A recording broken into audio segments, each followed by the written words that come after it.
Welcome, everyone, to Stepping Into Your Leadership. I'm your host, Christine Courtney. Our goal here is to give you some actionable takeaways that will help you lead your teams. Thanks for joining us on this leadership journey. Let's get started. Hello, everybody. Welcome to Stepping Into Your Leadership. I am genuinely thrilled today with the guest we have in the leadership studio, not just because of the powerhouse expertise that he brings, but because I've had the honor of knowing him personally and professionally for a few years now. Bill Bonbrest is with us. He is the founder of Bonbrest Advisory, where he helps leaders in the hospitality industry. Okay, hospitality industry, but it works for all of us, folks. Elevate performance, energize teams, and deliver unforgettable guest experiences. Okay, but that only scratches the surface. Bill has held executive leadership roles across some of the most iconic brands in the hospitality and entertainment industry. So think of the TAO Group, just to name a few. He's led teams through major expansions, brand evolutions, and operational turnarounds, always with clear focus on people, performance, and purpose. Today, through Bonbrest Advisory, he's a trusted partner to executives who want to lead more effectively, build strong cultures, and turn operational excellence into a competitive edge. He's just the kind of leader who doesn't just talk about high standards, guys. He builds the systems, and then trust me, he makes them sustainable. Bill, I am so glad you were here with me today. He's also just a rock star to be around because he brings up everybody's energy in the room. So you are somebody that I look forward to seeing whenever I do, and I just can't get enough of you. So thanks for joining us here on the podcast today, Bill. Thanks for offering, and it's so nice to be with you, Christine. I love being around you too, and I feel like, you and I are siblings when it comes to focusing on bringing energy and enthusiasm to whatever group we're with, and I recognize that from the very first time I met you, so it's a privilege to be here. Oh, it's true. Yes. All right. So lots of energy today if you're listening. Here we go. So I just want to give people a little bit of your background because you have such great stories. And we love stories here. We love stories and we love tips on this podcast. So you are the man for both of those things. So just give us a little bit of your brief history of how did you even get into hospitality and kind of the performance improvement space of that? Sure. My parents divorced when I was 4, and my dad was in the restaurant business. So he lived in Washington, D.C. and stayed in D.C. And my sister and I moved to New York City where my mom was from. And so I would go down on weekends starting when I was 5 years old. And it's crazy to think about now, but I used to take the Eastern shuttle down by myself. And my mom would drop me off at LaGuardia Airport and load me on the airplane, and I'd fly down, and usually my dad's friend, girlfriend of the moment or best friend of the moment would pick me up and take me to whatever restaurant he was running. And so I was validating the guest experience in great restaurants and great bars from the time I was a little kid. And so that's really how I got to learn through osmosis what's important and what makes a great guest experience. And it stuck with me. I was in my 20s. I was a young father, and I only knew how to do the restaurant and nightclub thing. I'd been doing that since I was a teenager. But as I said, I've been around it since I was 4 or 5 years old. So that's how that was my first entree into this world, and I've been in it ever since. I love it. That is amazing. When you said you were going back to your parents' divorce, I thought we were going in a whole different direction. I thought, wow, we are going deep here. We're jumping right into divorce. But now I see you were immediately in the restaurant experience. Yeah, but I'll bring it back to my family for a second because it's what's informed me as a leader and as a team member and as somebody who gets to work around a lot of people. At the end of the day, my family stuck together. It was very, even though my parents divorced, it was not uncommon for me to have Thanksgiving dinner with my father, his then girlfriend, my mother, her then husband. And it was, we all stuck together through thick and thin. And I think that modeled for me a certain, loyalty, a certain, love that's informed who I am in the workplace for sure. Yeah, I can see that. When you say that, I'm like, oh, wow, I never knew that about you. And I can see that immediately. What do you think, like when you think about teams now, right? The guest experience, because I hear you talk about that all the time. And it actually changed when I've heard you talk about it. What I love about it is that term, the guest experience, right? It's not just applicable to restaurants, although very much so, right, in terms of that. But I love that word experience, and like your whole time, because you're not just going for food when you're going for restaurants, you are going for that whole experience. And my experience of being in your restaurants in the past, it was a total experience. So when you go in and you work with teams or philosophies on raising that guest experience, what exactly are you helping them do? Well, I share with them always my core value, which is something that I learned from Danny Meyer years and years ago. And he writes about it in his great book, Setting the Table. And he says that the guest experience can never exceed the team member's experience. It's like an algebraic equation.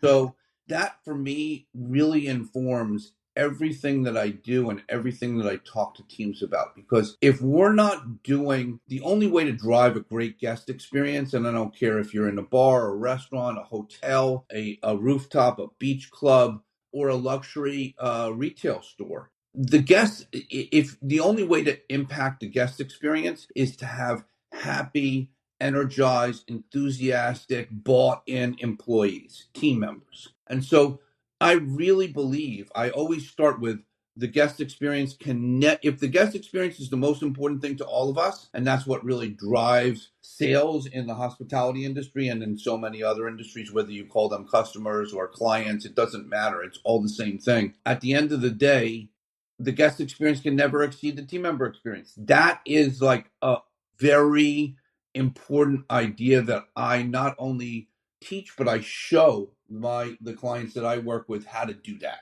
And that informs great team performance, because that leads to a wider discussion for me with any leadership team about, okay, what are your strengths and what are your blind spots? And then what are your team members' strengths and blind spots? Because at the end of the day, I believe in building complementary teams.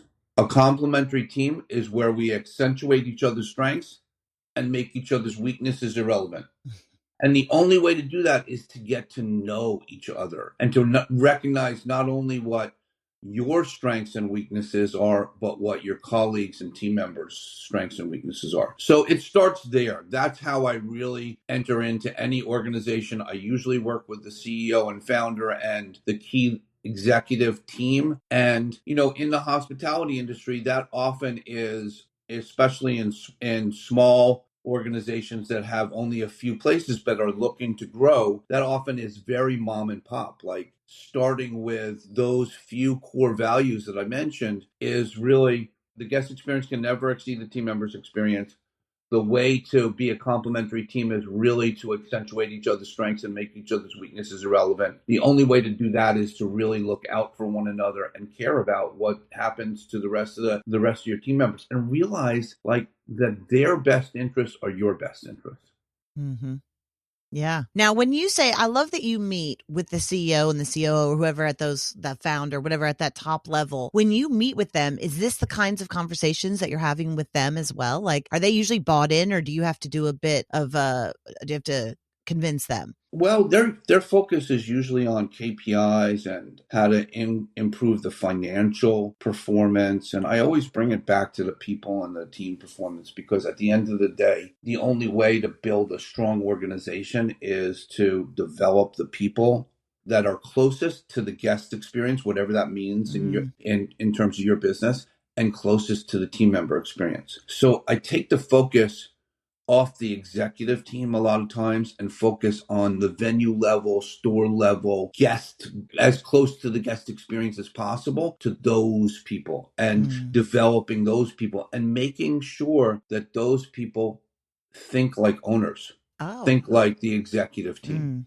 How do you get them to, like, what do you do? What's one thing that you do to help that? Because I think everybody has those questions. Like, what are those people that are closest to, I love that, closest to the guest experience? Those are the ones that have the strongest experience of the place. But often there's the biggest gap there, right? Between the people who are the owners and them. How do you do that? Like, what's one thing you do? I know that's the whole thing. I do a bunch of things, but one thing I do is talk to the executive team about the kind of the higher purpose of their roles, that they are support people.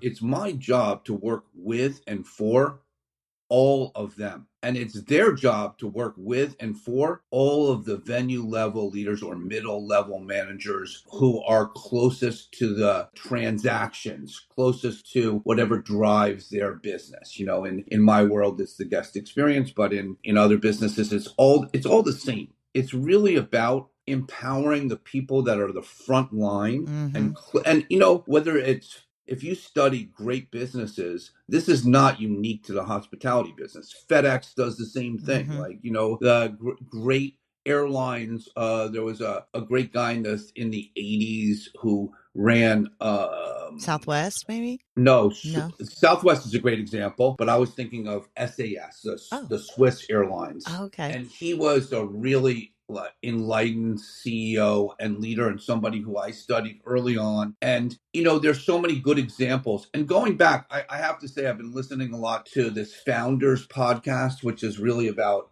which is fantastic. I highly recommend it. And, And one of the things that they do well is talk about the biographies, the life of great people in businesses across industry. And there are the stuff that I think about and talk about and work with clients on, work with the people who I'm lucky enough to work with and for, is all the stuff that I hear great leaders talk about. And it's great leaders across industry and in the public service field too, so I think I'm just reading a book right now about World War II in London. And the three Americans who, one was Ed Murrow, the other was Gil Winant, and the third was Averell Harriman. And they were three people. Gil Winant was the ambassador to England then, the U.S. ambassador. Ed Murrow was a famous broadcaster who was broadcasting from London on a nightly basis. And the third person is Averell Harriman, who was in charge of Roosevelt's Lend-Lease program. And they were instrumental in bringing Churchill and Roosevelt together. And what I love about the stories is that all three of them were known for walking through the streets of London as close to the citizens of London who were being bombed on a nightly basis during that time, and actually asking them how they're doing, finding out about what was going on. That kind of management by walking around, leadership by getting in the field and seeing what the guest experience and what the team member experience is like, for me, is one of the first things I do as well. Yeah.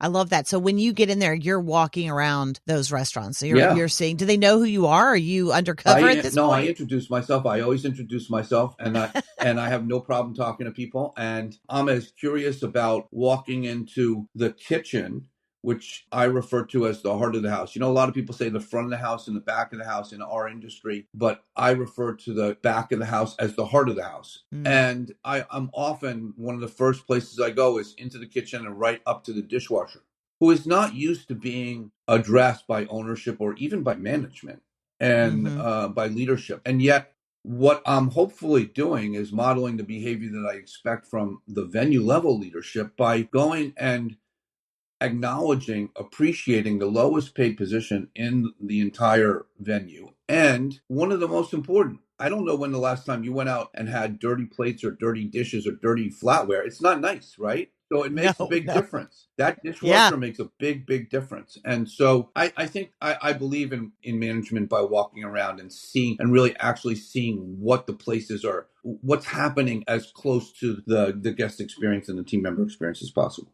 I love it. I love it. There's so many takeaways that we can take from that. I was just out talking to some businesses this past week in the middle of the country who do all sorts of things, from construction to window installations to, you name it, to making socks, lots of different industries. And all of them got to that point of who is that frontline staff? Do we know them enough? If they're giving our customers or our clients bad first impressions or second impressions or final impressions, our businesses are doomed. But you're right. We don't think of that often. We're thinking of we definitely think of the customer. I think people think of the customer, but we're often not thinking about that first interaction and how powerful that is. Yet we all know when we go to a restaurant, who do we remember? The server. If our dishes are dirty, if the music, whatever it is that's creating that vibe, good or bad, we remember it. So I love that that you talk to the folks above, get them on board with that first, and then you're going right down to the bottom and role modeling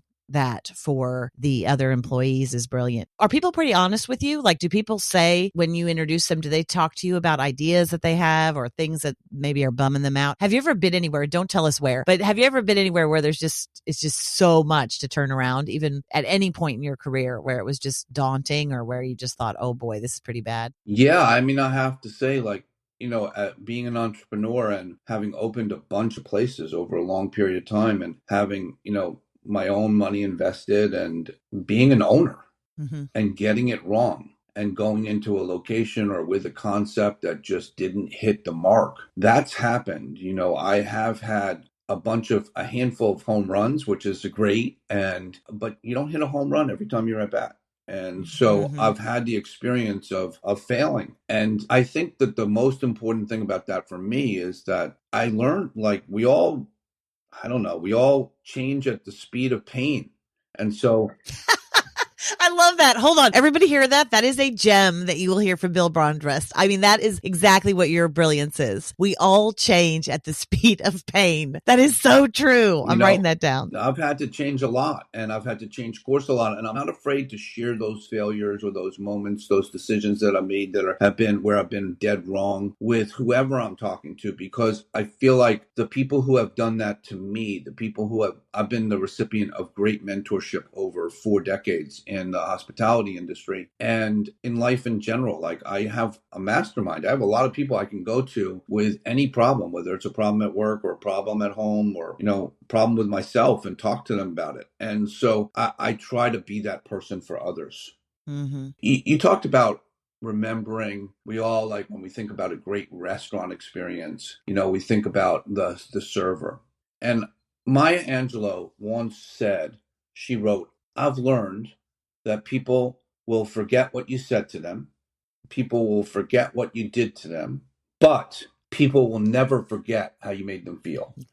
And that is like another idea that I try very hard to impress upon all the people who I work with, because at the end of the day, if we're not doing a great job taking care of the frontline team members whose responsibility it is to take care of the guests, there's just no way to have a great experience. And I work with really talented people who spend a lot of time, money, and energy on creating environments, whether it's a beach club or a rooftop or a nightclub or a restaurant or a small bespoke bar or lounge, where they're investing a lot of money, time, and energy on curating this great guest experience. So then to not focus on the responsibility that all of us have on taking the team and investing in them, developing them, believing in them, that's the biggest hurdle that I come up against. That there is very little charitable assumption with CEOs and executive team members that I work with. Their first go-to is to tell me how they have the wrong COO in place and he's not doing the job or she's not doing the job that they should be doing. I'm like, tell me what they're doing right. Can we focus on that stuff first? Because a lot of times, what my experience in life, and this is true in marriage, this is true in business, this is true as a parent, whatever I focus on is what I get more of. So it's a mindset game. And people just don't recognize, they think that there's a perfect solution to whatever the problem is. There are no perfect solutions. There are no perfect people. And guess what? You're not perfect either, buddy. That's right, buddy. Do you tell them that? Yes. Yes. I said, the problem is not your COO. The problem's you and how you're thinking about your COO. Let's work with this person. Let's develop them. Let's understand that they have blind spots, but let's also first understand what their unique abilities are. And if we can get them to work 80% of their time in their unique abilities, then we're doing our job and fulfilling our responsibility as owners and leaders.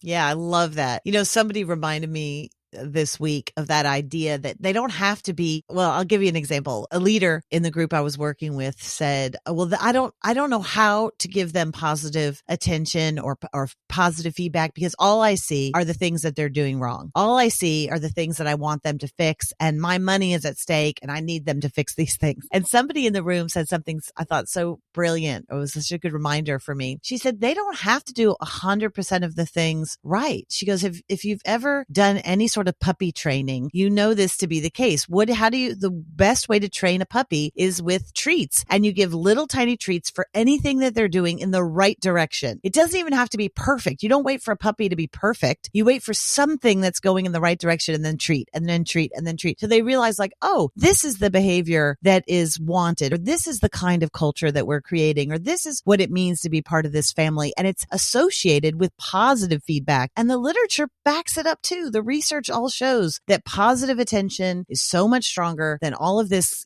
constructive criticism that we think we're supposed to be giving all the time as leaders. And I think you're so right. Is like, if we're focused on that, that's where our energy goes, is to the negative. Yeah. And that doesn't mean we change our standards. Standards of excellence. Excellence is excellence. Period. Full stop. Mm-hmm. However, unless someone is deficient in the areas of integrity or character, or, there's a lot of times, especially in the hospitality industry right now, the workforce is so tight. There's so much need for frontline team members, and that's hourly positions, but also leadership positions, salary positions. And a lot of times when I'm interviewing potential candidate for a leadership position, the first thing that I'm trying to understand is, are they a good person? Because you can make a good person a great leader. Mm-hmm. You cannot make a great leader a good person. And there's no great leader without being a good person in my world, but there are a lot of very effective people in senior leadership position that don't embrace the idea of like continuing to work on their own character and that being the most important thing. And I feel differently. I feel like, and the way that it's really noticeable is, you said, that one of the things that you remember about a great restaurant experience is a great server. You cannot, this is another algebraic equation. You cannot make a great server a good person, but you can make a good person a great server. True. Because it's just teaching them fundamental technical skills. The interpersonal skill set is much more valuable and much harder to shape. Mm-hmm. That's so true. It's funny because I thought I would be a great server. Okay. When I was growing up, I thought I'm going to be a great server. I'm enthusiastic. I'm nice. I like people. And then I went for my first job to work. Well, I had another job, and then I decided I'm going to go where my stepsister works. I won't say the name of the franchise, but it's one of those that there's a million of them, but they serve food, like not fast food, but like, what do they call those middle range kind of restaurants? Casual. Yeah. Casual restaurant. Fast casual dining. Yeah. In outside of Dallas where I lived. And so I went to work in this restaurant, and exactly what you're talking about did not happen. We were treated horribly.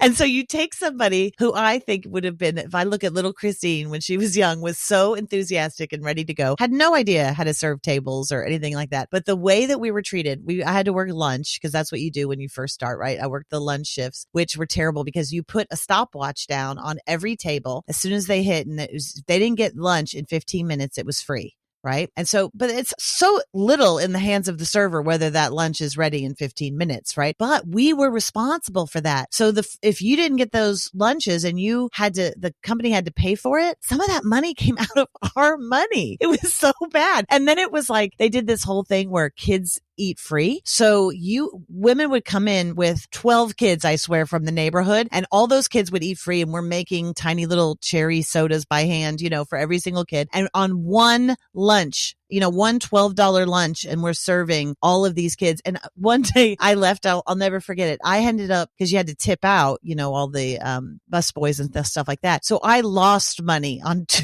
times. I was like, this is terrible. It was horrible. Not only that, it was the 80s. So you were also sexually harassed and everything else. Yeah. And by the way, that's totally illegal. You can't make a frontline team member pay for a mistake like that.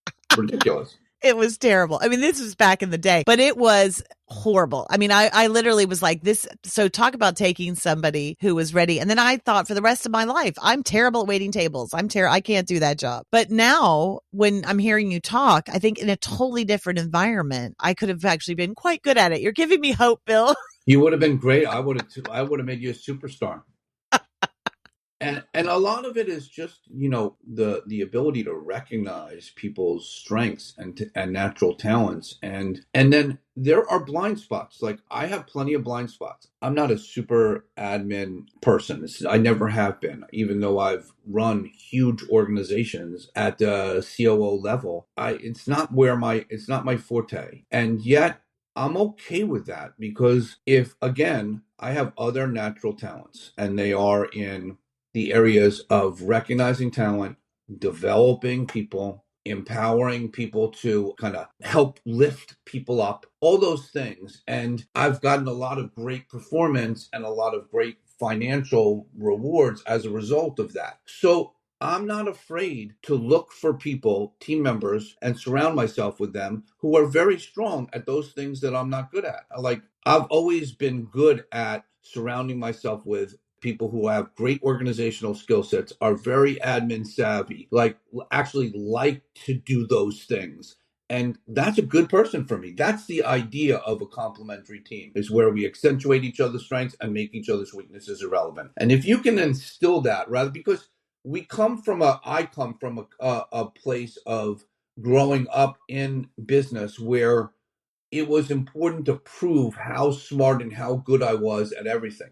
That's not realistic. I now Mm-hmm. know that I'm exceptionally talented at a few things, a very few things, very few. But those things that I'm good at, I'm great at.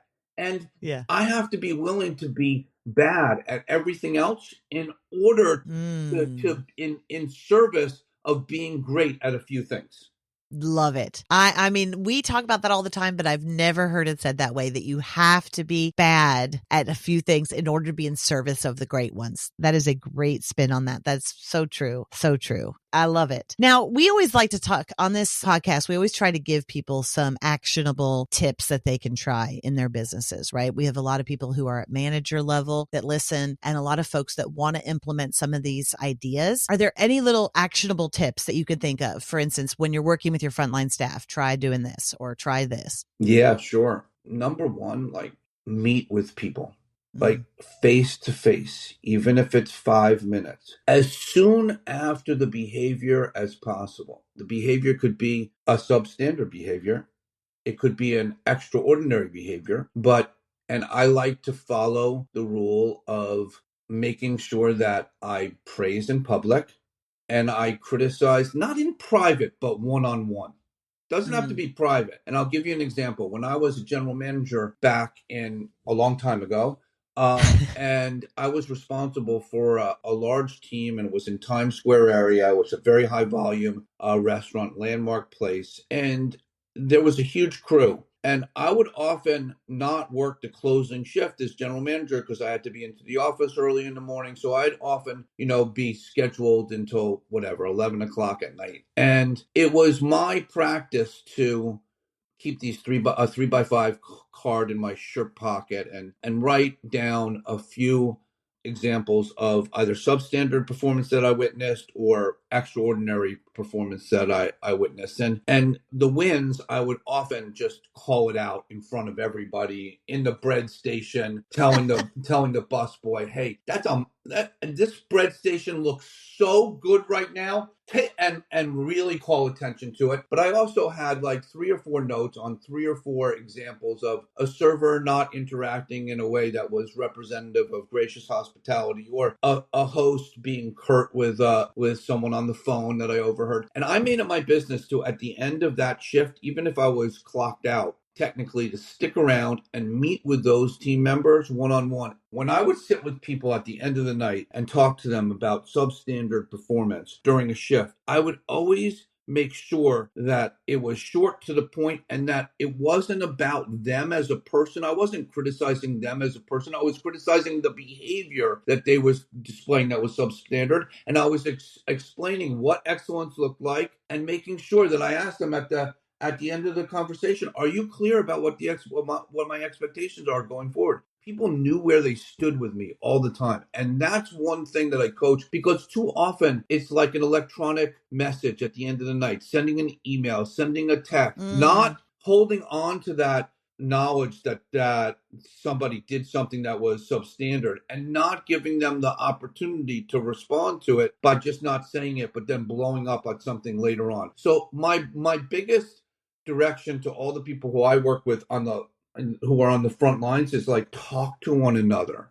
Make sure that you have those face-to-face interactions. The art of conversation is really important, and having a rapport and an ongoing conversation about how someone's working is key. That's a big one for me. I love that. You just reminded me of something that I haven't thought about in years, and I'm just going to add it on because I think it relates to your work, but I was an actor for years, and you reminded me of something, is that at the end of every rehearsal, right? Once you get in the space and you're running the show. So the show is, you're running the show, you're seeing how things go, you're working out the kinks. You sit down at the end and the director gives notes. And the whole staff is sitting there. And I guess I thought of this because so many actors work in the restaurant business, right, as servers. But we're used to that time of director's notes. But you're right, they're quick. And if the director has something where you really have substandard performance, so to speak, or there's something really wrong with what you're doing, the director isn't bringing that up in front of everybody. That's a separate conversation, right? That's much deeper. But for the most part, we are getting quick, actionable things to do, both positive and adjustments that need to be made in front of everyone, because we're also learning from those moments that everybody else is getting. So it might be like a note like, hey, Bill, I need you to pick up your pace on these cues. Those cues are lagging. There's too much pause between the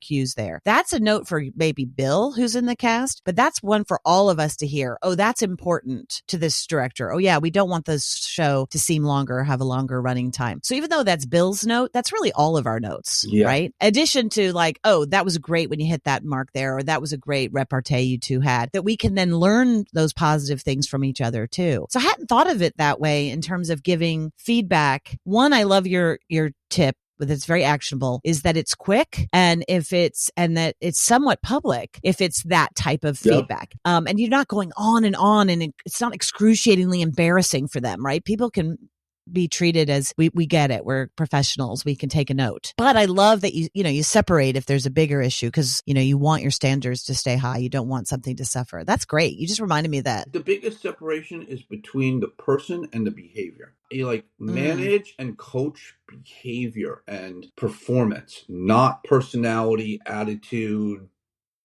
character.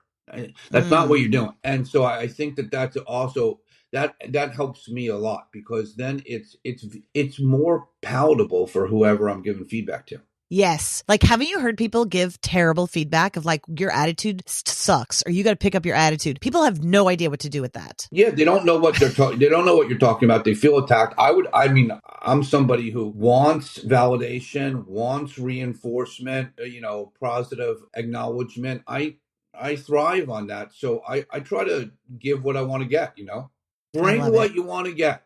There you go. Well, gosh, they must love seeing you coming through that restaurant. I'm sure you're just a burst of energy. I think that's the other piece, is that when I know you, and one tip that I would say to people from watching you is that when you're in that space, you bring focus, attention, and energy to that room. People then rise to the occasion. It doesn't mean it doesn't have to come with coaching and high standards, like you said, but I think the way you're giving feedback is very in service, in love. Like, I bring this with love. Yeah.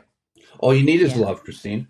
All you need is love. Well, on that note, Bill, thank you so much for getting in touch with us. If you guys want to increase your guest experience, no matter who your guests are, Bill is a great person to bring on board. Bonbrest Advisory is his company now. And boy, he has a wealth of stories and knowledge, and he's working on a book. We're trying to get him to get that book out there, because it's going to be a good one when it comes. But you heard him here. So Bill, thanks so much for being with us today. Thank you, Christine. It's great seeing you.